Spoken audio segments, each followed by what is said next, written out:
chicks in Florida, writing bills in Texas. We see you. Test drive ng Mobility Scooter Fixed Battery by Kits Piña. So kailangan lang niya pong i-drive test at suriin at kung kaano siya ka-komportable at ka-easy to manage or i-drive tong ating mobility scooter dito po sa kanilang subdivision sa may Sun Valley.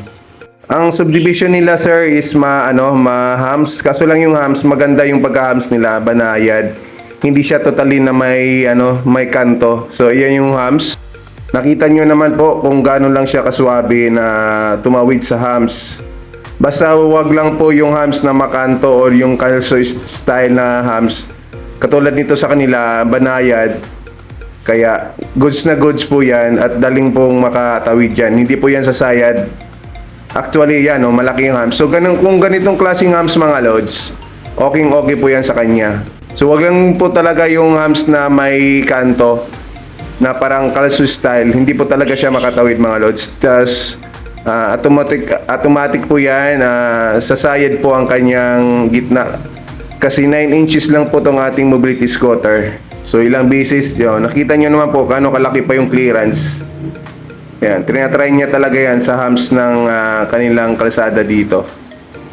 So salamat po sa lahat at sana po kung gusto nyo pong bumili nito, PM nyo lang po ako sa aking numero. Ilagay ko na lang po sa comment section ang aking numero mga lods.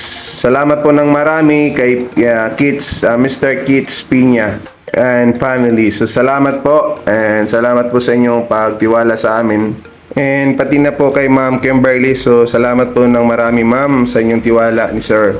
So may gusto dyan ng ganitong mobility scooter na pang elderly. So PM nyo lang po ako or tawag lang po ko sa aking numero.